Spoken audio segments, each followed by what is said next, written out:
What's up, internet?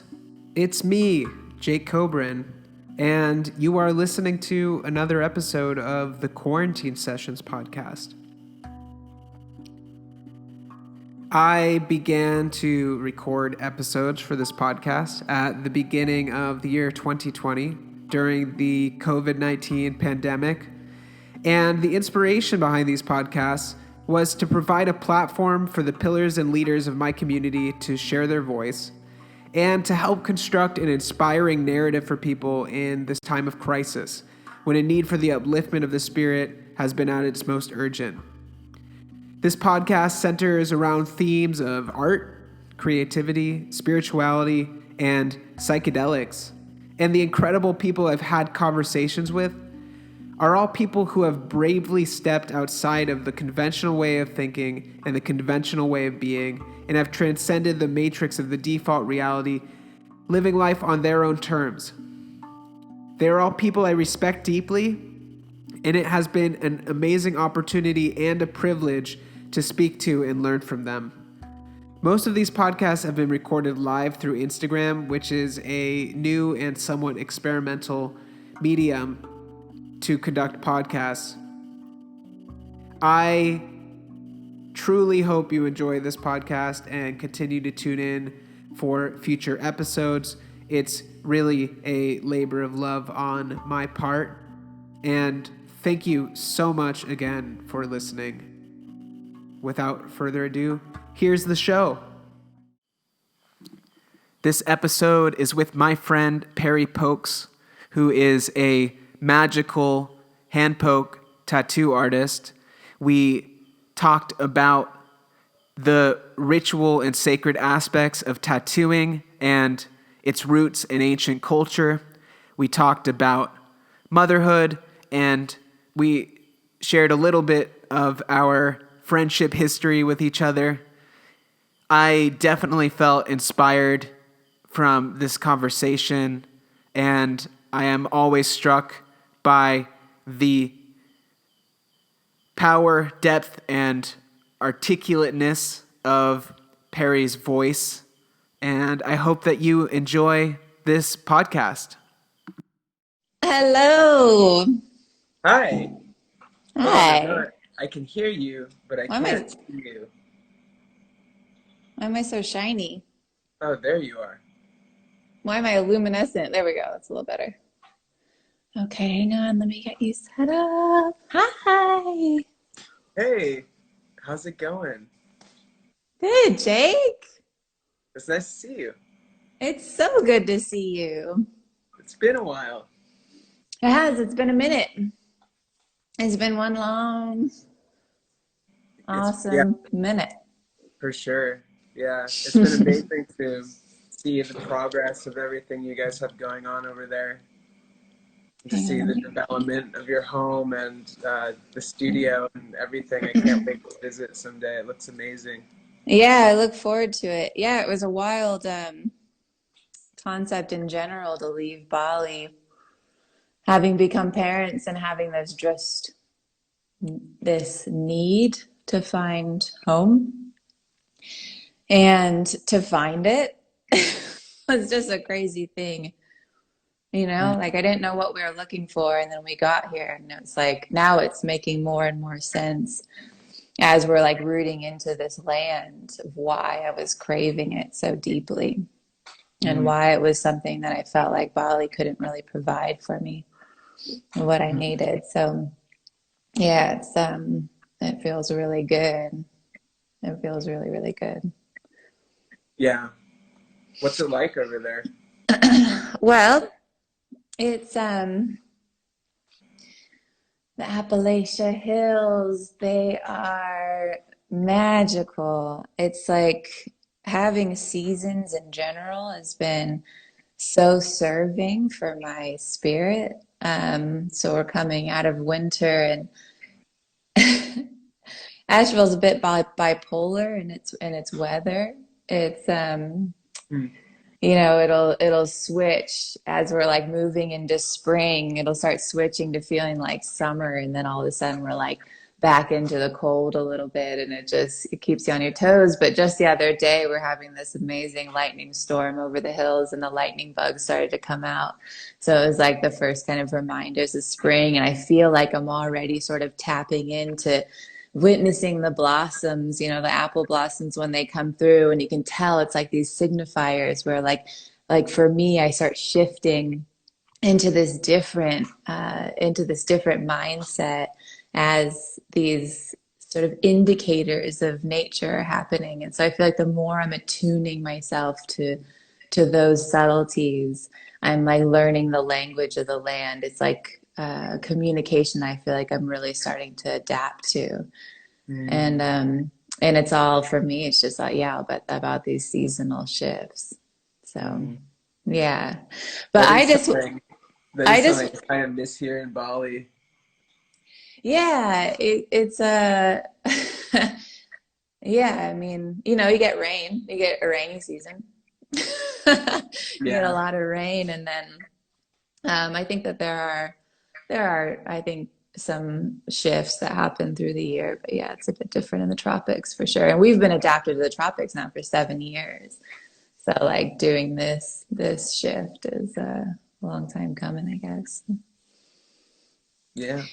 But yeah, I was just kind of ruminating on this moment of connecting with you. And I think it's kind of worth going just spending a couple minutes to really give some homage and respect for you. I'm grateful to you, one, to kind of like you be pulling through this podcast vision. You were talking about it for a little while, and I think it's a beautiful thing for you to be moving forward on. I think it really suits you. And I was just kind of looking at our past of how interwoven in this like crazy synchronistic way our paths are. So um, we're paralleled at different times. And I think for people that are kind of listening, it's worth taking a moment to kind of um, go back and like, well, how we're getting to this moment here, you and I. So Yeah. like, it started in Nevada City. There's like that little art gathering, art night or whatever it was at the warehouse. And that was when I first met you. And at the Hmm. time I was with Judikaya at his shop sort of as a mentorship, not an apprenticeship because I wasn't running a machine, but a mentorship in that space. And you had just come back from Bali. It And was then, literally the first night that I had been in Nevada City at all. That was my was first it time really? ever. Yeah, that was my first time ever in Nevada City, and that was the first night that I got there. And at the time, I was with Ani, and she was like, "Oh, I heard there's this gallery opening thing. Like, we should check it out." And yep, Yeah, okay. So yeah, the magic just keeps compounding. But yeah, so that was our first kind of linking, that was our first connection. And then I don't know how long it was, but fairly soon after that, I ended up leaving that space and we went straight to Bali.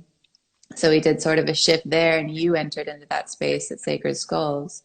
hmm And that path was playing out for you, and our path in Bali was playing out. And then eventually you came back to Bali, and we reconnected there in a deeper way. I think we sat around and had some deeper conversation and sat around the tea table and got a little bit deeper into our relationship, and with Angus included. And then you went to Thailand and met with Ajahn Man, and there you were adorned in a way that I had been a couple years prior, and our neck, our chest, our shoulders, all sitting with the amazing visionary Ajahn Man, and getting to sit in his temple space and go through that experience. And so it's another like connection point where we link up, and then literally where you're recording that podcast right now. I can tell from where you are at the altar. I had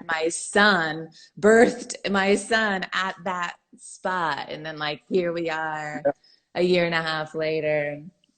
connecting in this virtual way and this, so it's profound, I think, to look at it from this further point of view. Yeah, yeah, tapping into the magic and just allow yourself to feel the interweaving and the unfolding of all the synchronicities and all the interesting ways that they manifest. And that's something I A really trip. appreciate about what you do is I think that tattooing as an art form has this power to be something really magical and really potent, but it takes you as the conductor of that energy to weave that magic through it. And I think that that's something that you really do in your work, is that you're tapped into that magic and you're able to weave that into the tattoo ritual and the tattoo experience, and that then embeds that magic into that person in a really powerful way. Mm.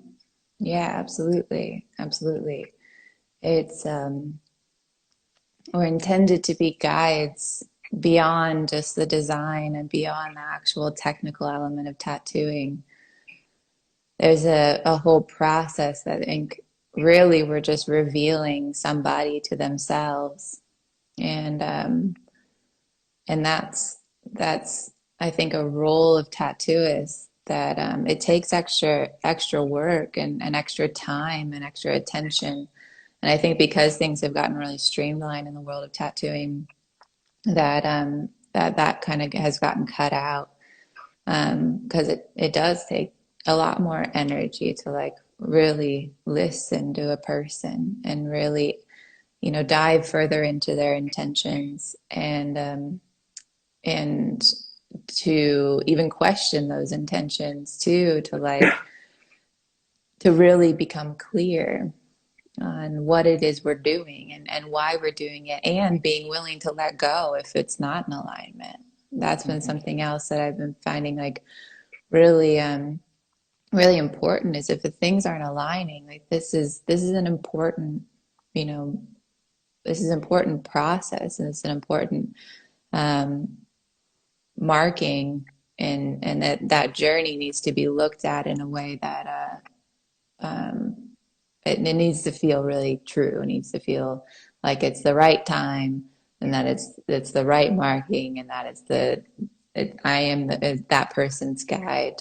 So when that feels fully in alignment, then I give everything I've got, all the time that I have, all the attention that I have, and really to give that person something really special. Mm. Yeah. Yeah. Well, it's a profound thing to do. You're literally changing your body forever, and it is in some ways a trauma for your body as well, that I think Mm. should be treated with deep respect and should be treated with intention. And by pouring intention into that, you're literally opening up somebody's skin and opening up their blood with the ability to charge that with intention and see those intentions throughout Mm. their being, and kind of Yeah, crystal that into whoever they're becoming after that experience. But certainly. it's yeah, I've had very powerful experiences with being tattooed as well as tattooing, but it's so interesting to see how that's so far from the commonplace idea of what tattooing is. And I think there was a time in history, because I think tattooing is this folk art that's been around for forever as part of a kind of staple human tradition. Mm. But the way that most tattoos are approached nowadays is, I don't know, like really superfluous and really superficial, and just totally, I don't know, most people, it seems, engage with it kind of carelessly. Sure. I mean, I really resonate with the idea, and I keep kind of having these affirmations that somehow we take these markings with us. And Yeah. I've heard it stated in a few different ways. Like, I think it's the Maoris who say that that's how God recognizes us. And then, like in India, I was just speaking with a dear friend of mine, and she does hand poke tattooing also, and and she was saying that our markings, this Indian woman was telling her that our markings are a way for us, like a currency that we use to level, like to move through these levels in the afterlife. So there's, and then I've had personal experiences with being in sort of a hyperspace environment where I've recognized, like, I recognized Angus through these tattoos and was able to move in this hyperdimensional space in a really profound way. And I remember it was, the only way I recognized him in that space was the markings. So there's something incredibly deep. And I've been being tattooed too and seeing the environment in a more energetic way where, like, I mean, we're it's inlaid in a very, very deep way. That same friend of mine, she tattooed an Indian woman. Um, and after the tattooing, she I don't know, the year after, whatever, she got in this car accident, and I think she got hit by a car. Anyways, memory was like wiped. Didn't remember her husband, didn't remember her name, didn't remember anything. But the only thing that she could remember that tied her to herself was her tattoo. So she Wow. came back around and was tattooing her again. And she was telling her this story of, like, I didn't remember myself except for I remember the markings. And that was like a linking factor. So there's something that's, it's not skin deep. Like, this is encoded in us. And, of course, I mean, protection tattoos of Thailand, like all of that is it's encoded deep. And this isn't Mhm. just on our skin. So we should be incredibly intentional. And there is always an element of spontaneity. If you don't have spontaneity, you're just not going to get tattooed. You're just going to think about it forever. You're going to envision all these bodysuits for your whole life, and that's fine. But you're not going to get tattooed. So there is an element of just like toss it to the wind, let's do it, but that is also part of it, and that's why our guides are incredibly important, because those guides are intended to take you from that I'm ready moment and being like, okay, let's organize, let's clarify, and let's see what are we calling in. You are going to be a different person after this marking. This is marking a moment in time where you're a before you and you're an after you. So let's really clarify, like, the markings are only one part of it. The intentions that go into it, and the space also is all, I think all of that's encoded.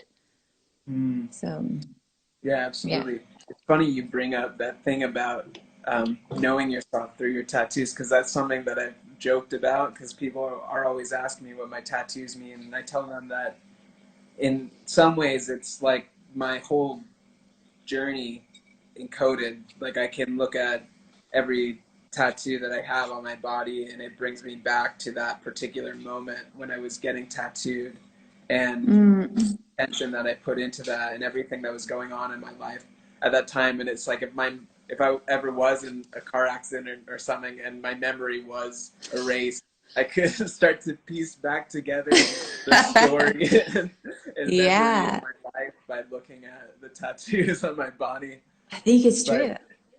that is amazing though, because yeah, I've thought about that, but I've never heard that being a real thing. Yeah, yeah, I think it's Wow. a thing. Yeah, I definitely think it's a thing. I think it tethers us to these moments in time in an incredibly deep way. And I think that's why the sensory experience, the pain, or I've been changing the dialogue around the pain. I've been trying to call it spicy. The, Mm. like, that spicy experience of the feeling, like, really, can be very intensive feeling. I think that's why it plays a part in it, is Hmm. because that we're fully there, you know, Hmm. in a way, in a way. But I also Yeah. kind of say, like, as I'm tattooing people, kind of as I'm preparing them to, before we even start, I tell them that the best thing you can do is just relax at that point, because we've already done all this work to get to we're actually there about the tattoo. And then I encourage people, like, the best thing you can do, is just to allow, just be present and allow. And especially if you start getting into that deep meditative space where time just kind of, just kind of loosens its hold a little bit, and hours will go by, but you're just kind of in this repetition. I think that's the best place that you can be in while you're receiving, or while I'm giving a tattoo too. Otherwise, if there's a lot of conversation, which I think that there's been times where that's kind of important. People do process during, but I Mm-hmm. found that I think it's a really clean and beautiful way to receive and to give tattoos if you're just in this space of surrender. And then I kind of drop into, like, I'm not thinking about anything, because that's something to be aware of too. Like, the space is sensitive, so, like, the music's got to be intentional, your thought process has to be intentional. And that's why I've, like, been pretty adamant about not having phones usually in the space at all, just because it's like this, it's just this input that, like, if we can just be, just for however many hours that we're here, let's just drop in and be. I think that's the easiest way that it gets encoded in, the cleanest way. Yeah, Yeah. yeah, it was powerful. It was powerful what Ajahn Man was telling me about his process with the Sakyana tattooing, which, for those who don't know, is the Buddhist tradition of protection tattoos in Thailand. But he has all the mantras memorized in his mind, and he's fully focused on the mantra while he's doing the tattoo. So there's not even the Yeah. space to think about anything else. It's like all the attention is going into that moment and that prayer for that person, which is just Yeah, incredibly powerful. I know it. I mean, like, for, like, all of this is man's work, but when I kind of had an idea of where we're moving, but I was so in a space of surrender creatively for whatever he felt like I needed. Like, at that point we would become really close, and he really saw me. And so he just drew a line here, and then you could see his mouth moving. He was just literally, like, running these mantras, just straight. It was straight channeled, all of it. I had no idea what it was really going to look like. This isn't like stenciled on. This is just mantras, just literally just, like, folding over over your body. And then that, like, yeah, I think that's so true. I think in my Western mind, that's, like, a bit more simplified. I sort of do a similar thing. I'm always counting, Mm. like, I do it because I'm, that, and sometimes it turns into just like a that, like, but sometimes because I have so many dots that are symmetrical, and if, for me, I'm counting the dot numbers normally without even really thinking of it. It's like, it's like, maybe in that own way, it's like kind of doing like a similar, just, I'm filling the space with this, like, repetitive. It's just not as beautiful and intricate as mantra work. It's like connected to these ancient prayers. Instead, it's just like this more rudimentary, simplified rhythm.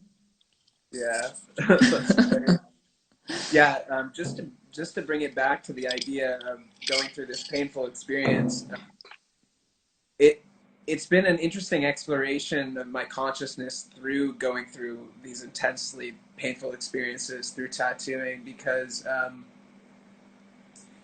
you get to a point sometimes where the pain is so strong that there's like an incongruence with your narrative. So your mind kind of taps out in that moment, and you're just fully present with the pain. And the interesting thing that happens when you're fully present with the sensation and you stop creating a story around it is you're not there's not so much suffering around it anymore. Like, the pain is there and it's very significant, but it's not you're not in resistance to it. You're not at war with that sensation anymore. And there, the line between pain and pleasure and just sensation is really blurry. And it's really just this strong sensation, and it can be a very cosmic and kind of psychedelic experience when you get to that place where your mind is just silent and spacious, and you're intensely present with these physical sensations. Mm. Yeah. Yeah, absolutely. Uh I think the point to sort of stop tattooing and like and re-center yourself is when you're holding on to that past moment. So it's like Mhm. this is especially with machine work. I find that it's a lot Yeah. easier to drop into the rhythm of things when you're doing hand poke. When machine work, you're like pushing through those lines and you're just like, like that agony. If all of a sudden you're resistant to, like, you're like, oh shit, like that sucked, like that hurt, like that was painful. And then you're taking that moment and it's compounding and you're like afraid for the next moment, then that's when agony, I think, happens. If you can just stay, it's it's tolerable. The sensations are tolerable in the moment. But if you're Mhm. bringing that past, that last moment in, then it can start to become intolerable because then you're afraid for the next moment. You're feeling pity for your previous moment, and you're like, it makes the current moment horrible. So, Mhm. and yeah, it is such, you know, I think having gone through tattooing process and having gone through birth, I can see why in a lot of traditions, women were getting tattooed as a way of preparation for birth Mhm. because you have to constantly recenter yourself in both of these practices. And yeah, if you start becoming afraid of that next line or that next contraction, then you're in agony. And once I think a really good mindset in both these practices to have is like the only way out is through. And Mhm. you've got to find that center Mhm. because there isn't another option. And that's the beautiful thing about it because it forces that alignment. It's like For forced sure. meditation. Like find it now because what? And then if you do have that mind over matter, then you become freed from it a bit. So it's its own, the gift is in there. Gift is Mhm. in that sensation. Yeah, that's something that I love about the tattoo process also is that there's no going back once you start it. It really forces you to commit. There's a Are lot of you talking power. to, are you, yeah, are you talking about like a single tattoo or the whole thing? Like the whole Well, bodysuit vision? I guess that's different for everybody, but I mean, if you're starting a big piece, just, just Mm, that piece, you have to finish it once you start it. And with yeah, other things that are uncomfortable, it's easy to get into a place in your mind where you're like, I don't need to do this, for sure. and kind of back out. But with tattooing, you can't back out. You have to confront the discomfort. You have to do it. So Yeah, it does. 100%. I think that it's a great rite of passage for people in our time because we live in this comfort culture and Mm, there's not a lot of experiences that are that primordial and challenging and challenge your strength in a really kind of like no bullshit kind of way. Like it's just mm, you against yourself, to really see how much strength you can bring to an experience or how much presence you can bring to an experience. And I yeah. think that tattooing can enable people to realize that they're much more capable of than what Mm, they had originally perceived themselves to be. yeah, that's it. I've been seeing you've been getting in the ice. Same. In the ice, Oh, like the that's, ice, yeah, yeah, like that's such so a good. great daily practice that you're hitting that same thing. It's just like the moment before you get in, you're just like, like, you know what I mean? Like we've got a fairly daily ice practice in our freezer.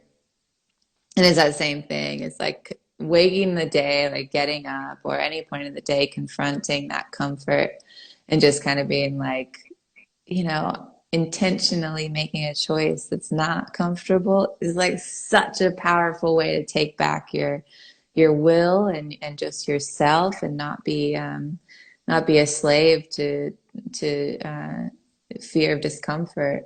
And yeah, so that's been cool that you've been doing that too. Yeah, I would do it more Um, if I could. But I've thought about buying a freezer actually. Just yeah, that's set what it. we did. Converted a little chest free or big chest freezer. Yeah, Cool. keep it on a timer. Keeps the ice on the, got to break through the ice. Um, yeah, this is kind of the vision too. I've really been really motivated in a lot of ways for this, to uncover and understand more of this women tattooing women. I think part of it is this preparation for childbirth that I've been really interested in, and then also, yeah, I think these rite of passages, and this is not just for women, for anybody, but um, I think that once we fully embrace tattoos into our culture, if that's in our future at some point, and the idea, I always hold this vision really dear to my heart of, you know, somebody in surrender receiving tattoo, and their mother sitting at their feet, holding their feet, and their grandmother singing a song, of building that rhythm, and having their grandfather playing a drum. And the reason that I've had this vision of an entire family unit surrounding this person receiving is because you can't take that pain or that sensation away from somebody. So like even a mother's love, if they're witnessing this, their child going through this process, they have to view you as strong enough. And when they view you as strong enough, and you view you as strong enough, that and it encourages you to get through the process, and then all of a sudden, that's why you're not the same person you were at the beginning of this like rite of passage. That's why it is what it is because at the end, not only you've seen that you're stronger than you knew, but your entire community. So that's another position of tattooists that I think that we need to recognize is what we are, is we're witnesses. We're witnessing that strength. And that should be witnessed, that should be seen and recognized of like this bow of of honor, of being like, I see you in your strength, and I'll always hold you in that vision because I've seen it. And I think that's what eventually I think that we'll get back to is everybody recognizing your growth and your evolution as your spirit, and then your growth as of what you can handle, you Mm. know. That's such a beautiful vision. I think it harkens back to the original intentions of tattooing. I'm pretty sure that there was a time where those kinds of situations with the whole family being present to bear witness to this ritual was really common, and Mm, yeah. it's just, yeah, I think of tattooing sometimes as just a way to reconnect with our kind of essential humanity. It's in a way it's Mm, closer to nature when people were mm, taking thorn and just burn ash and making ink out of that and using that to tattoo people. It's like that's where we come from. That's who we are. That's who we mm, are. And we've become so disconnected from that. So mm. disconnected just our humanness, you Yeah. know? Yeah. Yeah. And then I think recognizing, I mean, I don't know if you believe that time is cyclical, but I do. I I do. think do you? Yeah, I do. It's a Definitely. wild idea, this thing, like we're going back, we're going forward to where we're going back, so that Mhm. at that native aboriginal, that tribal environment's in our future. So what makes it gives me a lot of comfort. If I think about linear time, I can get anxiety. I'm like, Mhm. shit, we're just like on the fast train forward. That freaks me out. But knowing that eventually we're going to come back into a relationship of reciprocity with the earth. We're going to learn that communication. We're going to become back in balance because that's the story of time. That gives me comfort. Um, and so yeah, so if we, look at tattooing in that same way, yeah, with the orange, the thorn and the soot and these blown out beautiful tattoos that are just like muddled like the earth, but like the whole patterning. And now we've gotten to single needle, intricate, sacred geometry, like crazy detailed It's crazy. wildness. That it's like I mean, I'm sure we're moving towards, AI giving us these tattoos or like, whatever robot, but that's a cool part of the story too. Like we're gonna get so detailed, and who knows, all of a sudden like our tattoos are gonna be in VR, AR, Right. moving around. I don't, you know what I mean? Like becoming a part of us as we virtualize ourselves. But so that's cool too. And that's like part of, what we're at. Tattooing traditionally, and yet I'm pretty intricate, I'm Mhm. pretty detailed and specific and clean, and as clean as I can be. And I try to like really, now I'm embracing a little bit more of the primitive, and embracing when lines are a little like less perfect. I'm actually trying to loosen up a little bit because, I like that texture. But yeah, we're in this, we're moving towards this time of things being pretty intricate, Mm. pretty Yeah. detailed. Yeah. Something I was curious to talk to you about is just there's still a lot of kind of stigma or prejudice around tattooing and around highly tattooed people, especially when you have tattoos on your face and things like that. And I, it's hard for me to think about that, especially when someone like you can articulate the depth of the meaning of it so eloquently. But I'm Mm. curious what you think about that in general and where that comes from and how that would be challenged or overcome.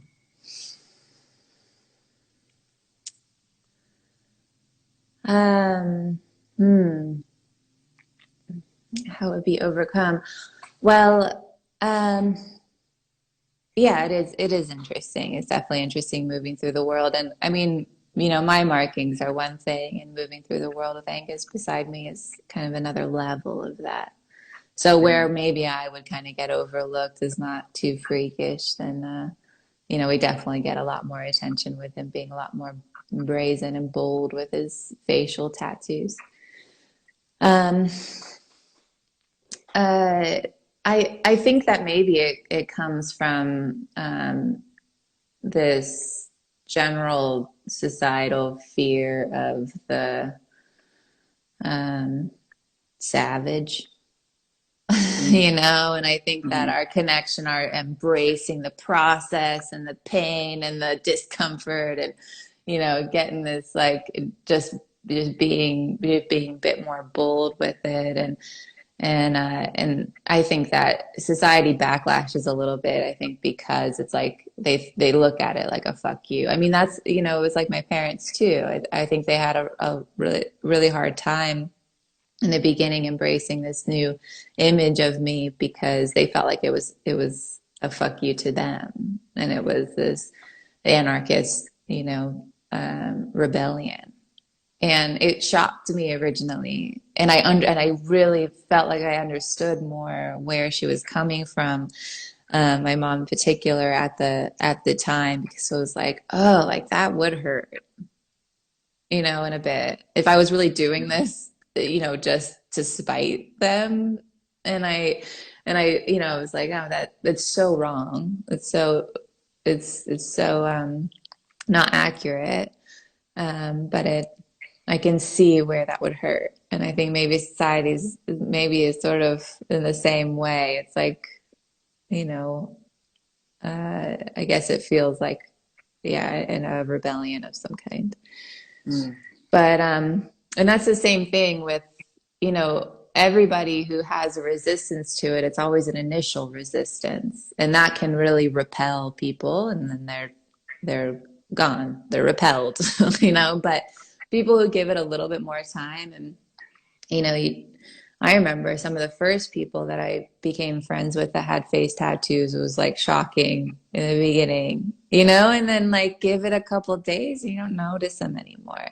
And then it becomes, then you get so used to them um, that it's a refreshing. It's refreshing for me at this point to see other kind of tattooed faces. I think it's so beautiful and yeah, I think it's just an amazing expression. So if you give it a little bit of time, I think most people that give it a little bit of time come to a place of embracing it and then eventually admiring it a little bit and then honoring it. So it's just, I think people who are a little bit more open get to that point, and otherwise you don't, and that's okay too.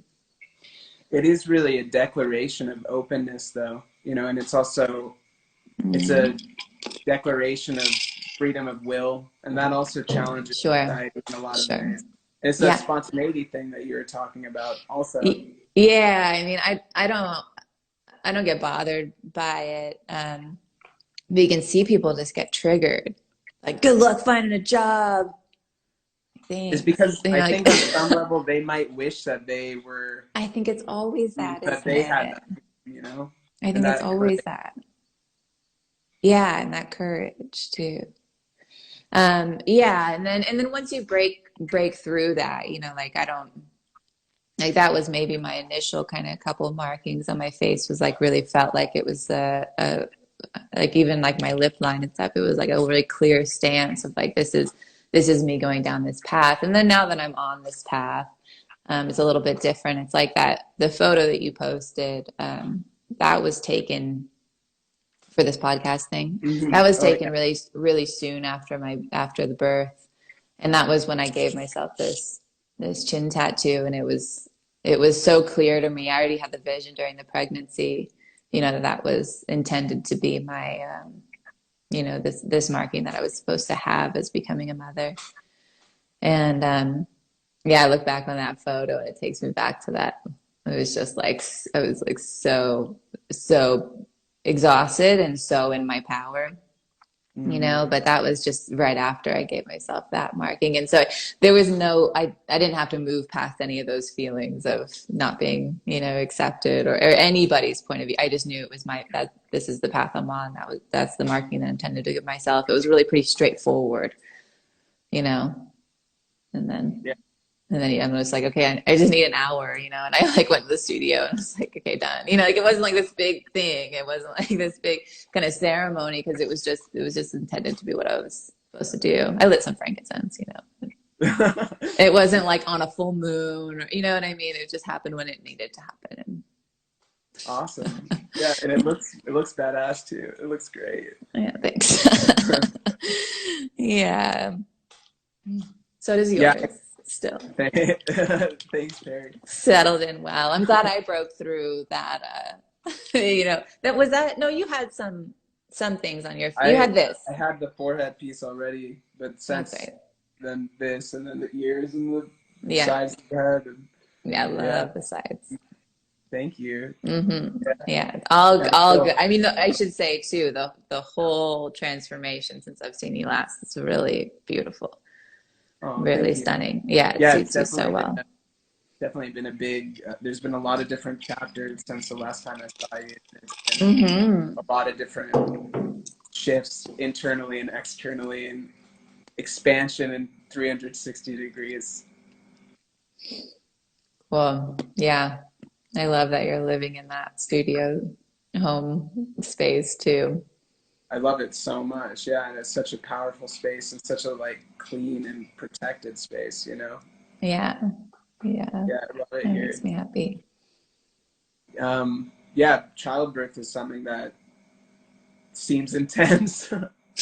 as a man, I'll never really know what that experience is like, but I think that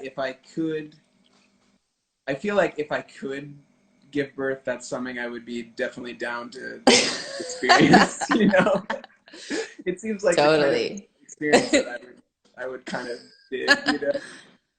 Yeah, man. It killed me. Like as far as the person I went into that passage with, like that, I entered into that tunnel and came out somebody different.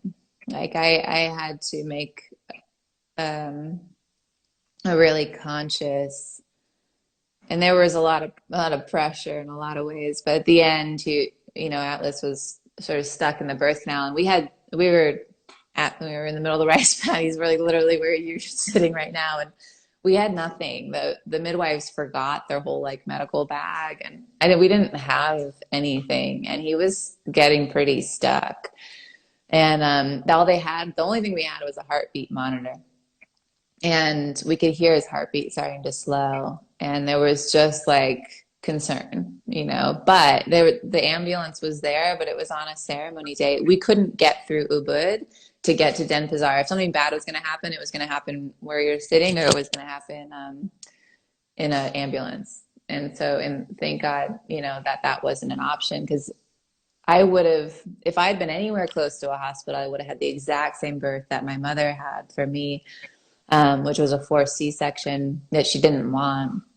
But it was the exact same thing was manifesting. And one of my midwives, Nevi, she was saying that she thinks that for people who were born C-section, for women who were born via C-section, she says it tends to lead to a little bit more difficult of a birth, and she thinks it's because subconsciously we don't believe that it's actually possible because we haven't experienced it. Oh, wow. And I kind of think that's true, because I think that you can set a pattern into place.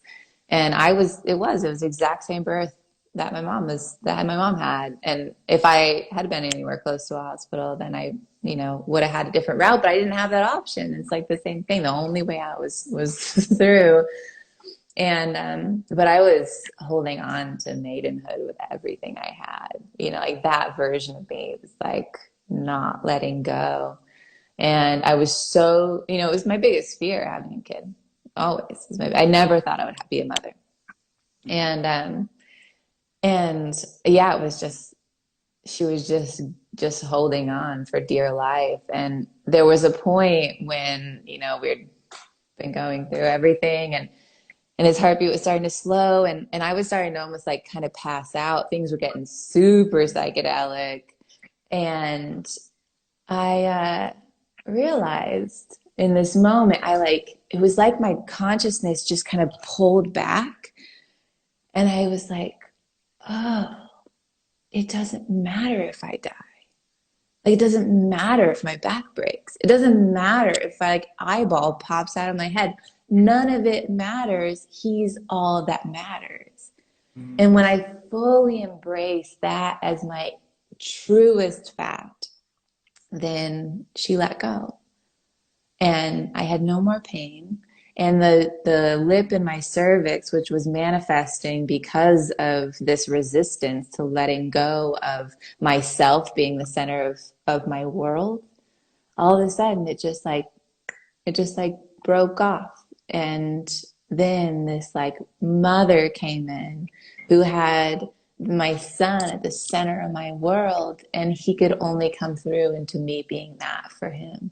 So it was so profound. But like I said, yeah, I had to die in a way. And then I was reborn.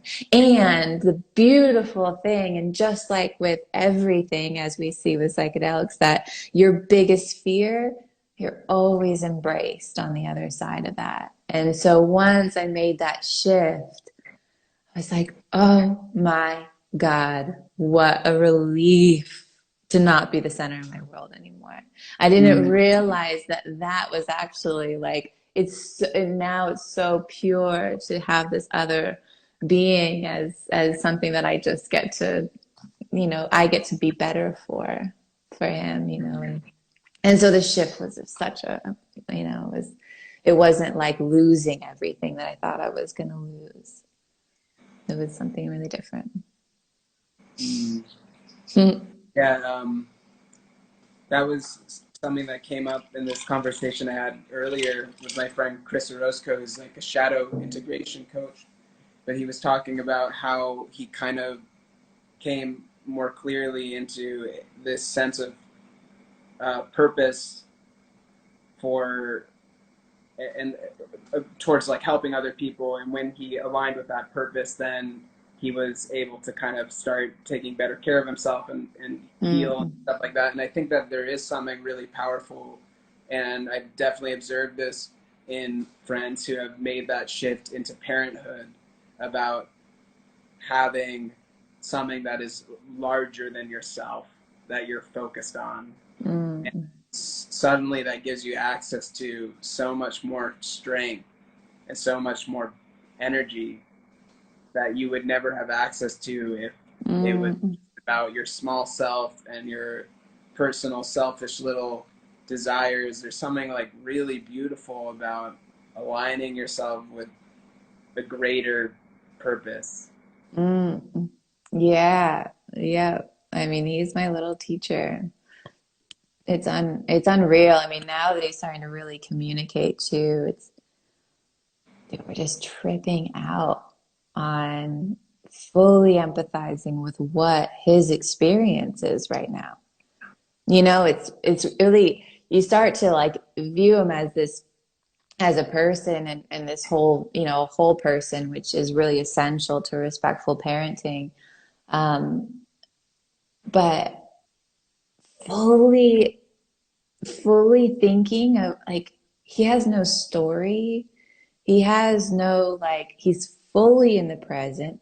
He has zero impulse control. He's like literally just moving with his, towards his imagination, towards his marvel, towards his wonder at all times. You know, even like him experiencing emotions and stuff. It's just, we're now finally, just in like the last couple of weeks, really settling into what his experience is right now. And it might not look anything like the world we experience now. Cause like when he was a baby, he'd just kind of move his arms around and like, you know, just kind of like just move, like moving, like kind of this like expression, you know, and all of a sudden that movement can like became crawling, and all of a sudden that crawling became walking. And then now he's doing the same thing with language. You know, he's got like this beautiful babbling. It's just like blah, blah, blah, blah, blah, blah, blah. He's just always babbling. And then he just like hooks on a word every once in a while. And you can almost see, it's like, oh, I've heard that word. And we've been wondering, like, is his experience, like, does this even look the way that it looks to us? Because we don't know what it's like not to have the words to define everything, and the stories that come along with all of that, you know. So like our relationship to, you know, this tree or whatever, does it actually feel and look different when he doesn't have that language connection to it? And yeah, I don't know. I just am in wonder, just like watching him move through the world, and what it must be like. It's just incredible. Yeah, yeah, it's so amazing. And then like, you know, it's so cool because one is really teaching me how to listen. You know, listen beyond communication, just like really listening to and being fully present, and then just waiting, and all of these, it's like, it's so zen. It's like you constantly find your center. You don't take things personal, and you just be patient, you know, and like let things kind of work themselves out. It's like if things feel like they're affecting me, I like refine my center, let it just roll off. It's like so fucking zen. He's my little guru. So amazing. Yeah. And we've all been there, and it's so cool that you're having the chance to kind of re-experience that, remember that through him, Yeah. his We all of us, no matter like how, you know, how horrible we think some people are, or what, they all started as pure, just purity, pure love, pure wonder, like pure marvel. We all started there. I think it's important to remember. It's important not to forget. And it's important for us to try our best to find that place of like creative expression where we have no inhibition. Not like, oh, I don't know if this is gonna be good. Maybe I shouldn't even attempt this because there's people who are so amazing at it. And no, like what, that doesn't even occur to him. He's just like, express, express, express. Yeah, Jake, the other day, it was so cool to see. He was really struggling. Like he was having just a lot of emotions, which I think too, I'm like really conscientious to try not to attach crying to sadness because it's so much. It could just be an overwhelm of input that he needs to like let it go.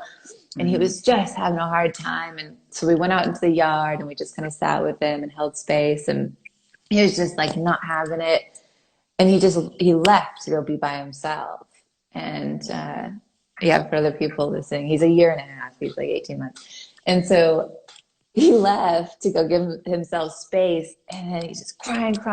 And then he just gets on his hands and knees and puts his face into the grass and screams into the grass.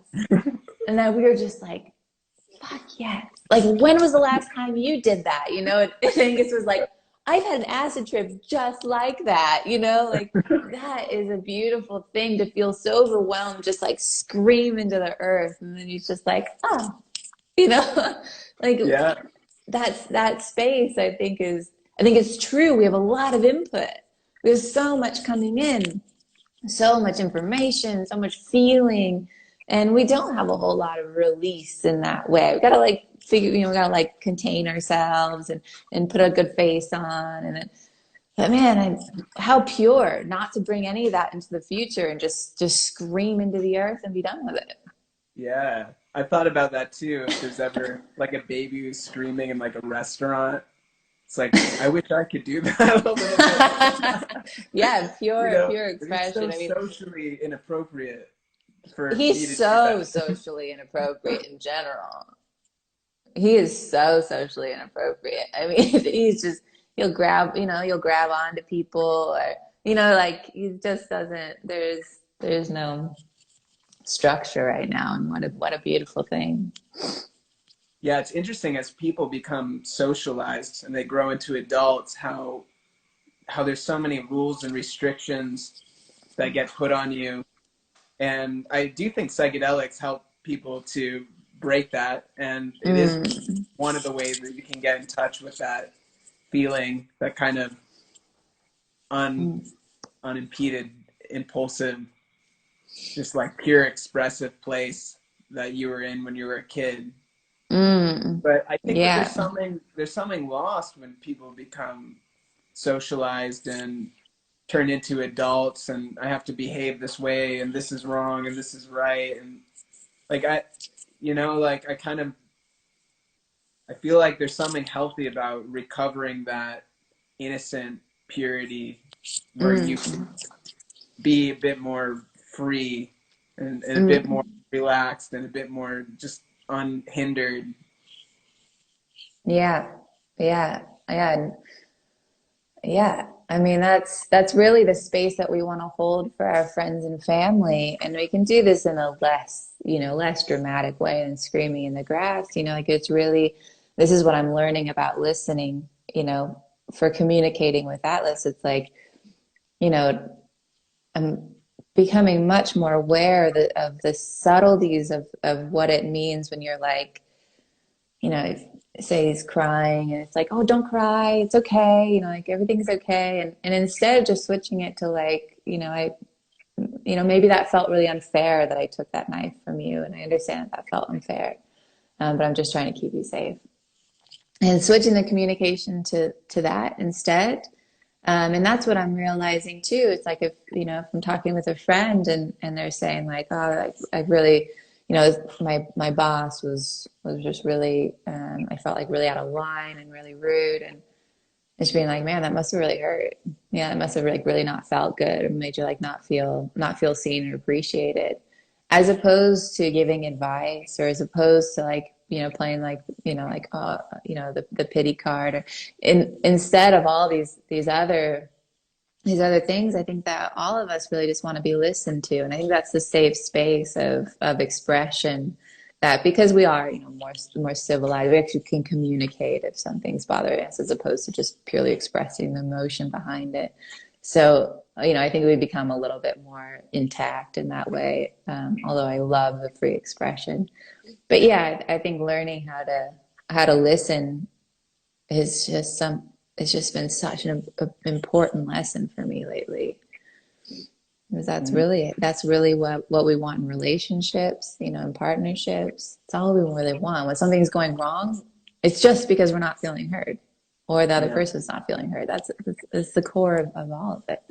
Mm. Yeah, so we have empathy. We have like about a minute left, because there's only an hour limit. If you want, we can hop on another call and talk a little bit more. No, I think I feel good. I feel like we Okay. tapped on a lot of really cool stuff. We could put a pin in it and rejoin and have another conversation another day. All right. Yeah. Yeah. Sounds great. Well, thank you so much. It's so awesome to reconnect, and thank you Yeah, for I know, Jake.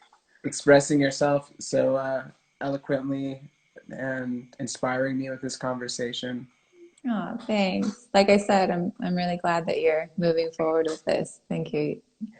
I think We were it's talking about a cool thing. for 2 years. Yeah, I know. I first presented it to you guys 2 years ago to do I know. I'm proud of you. And yeah, and I think just the quantity, just like you're just getting so many amazing, inspiring artists. And yeah, so thanks for creating a platform for it. Make a podcast, like make a proper podcast. We're all excited. Yeah. Yeah. Awesome. It's happening. Yeah. All right, Jake. Thank Take good you. care. Much love. Send up to Angus and Atlas also. I will. Yeah. Be well. You too.